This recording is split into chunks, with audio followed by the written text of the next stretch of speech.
You know, when you decide to invest in a mutual fund, it feels pretty simple, right? But have you ever wondered what really happens to your money after you click that invest button? Today, we're going to pull back the curtain and look at the hidden journey your money takes.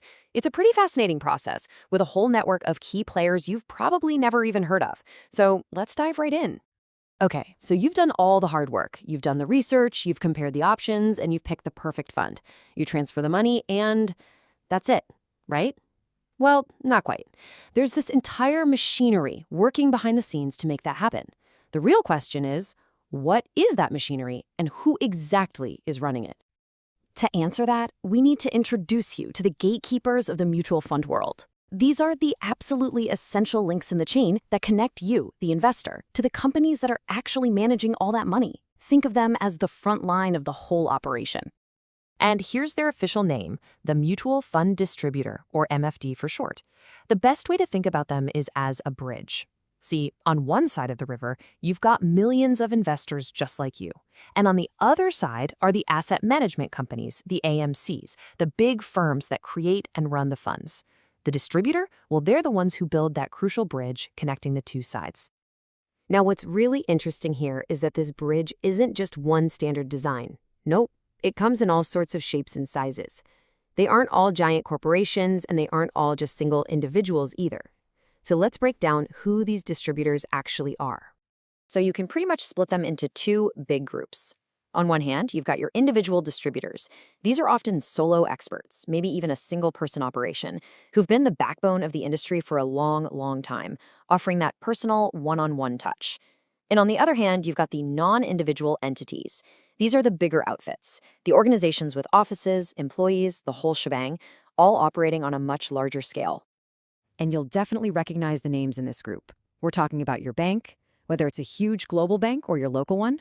We're talking about stockbroking firms, big national distribution companies, and of course, all the new online platforms and apps that have made investing so much easier for all of us. They all act as these critical channels in the ecosystem. Okay, so we know who the players are in this distribution game. But how does it all actually work today, in our digital world?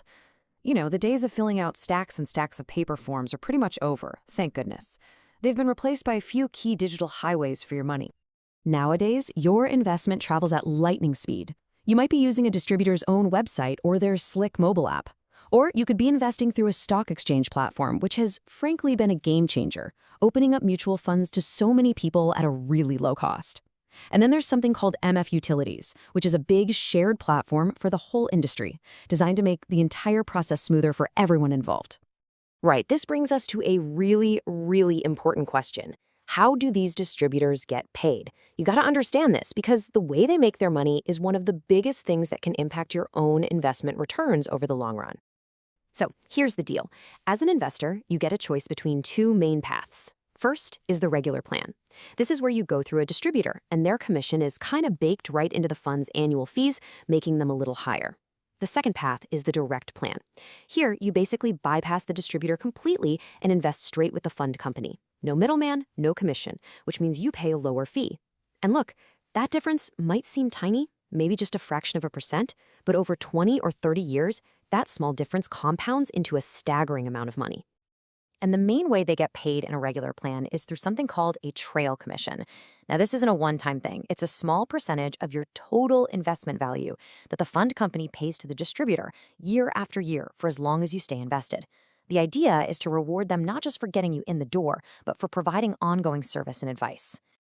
And here's a little inside baseball for you. To encourage more people to invest from smaller towns, distributors can actually earn a slightly higher commission for bringing in investments from what are called B30 locations.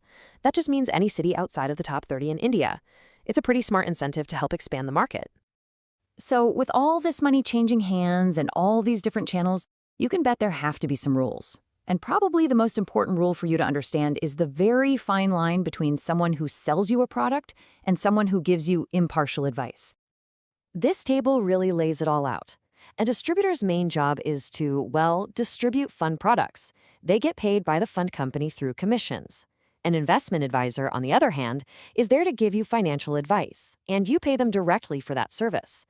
A distributor has to make sure a product is appropriate for you, while a registered advisor has a much broader duty to act in your best interest.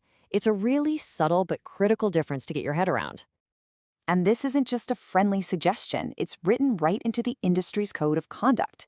This quote right here gets to the heart of it. A distributor has a real responsibility to make sure the fund they're recommending actually fits your needs and your comfort level with risk. This is the big safeguard against mis-selling. So there you have it. You've seen the whole system, the gatekeepers, the digital highways your money travels on, and how everyone gets paid. And that leaves us with the final and most important question, a question that only you can answer. What's the right path for your financial journey? Do you feel you need the guidance and service of a distributor, or do the huge long-term savings of going direct appeal more to you? The choice ultimately is yours.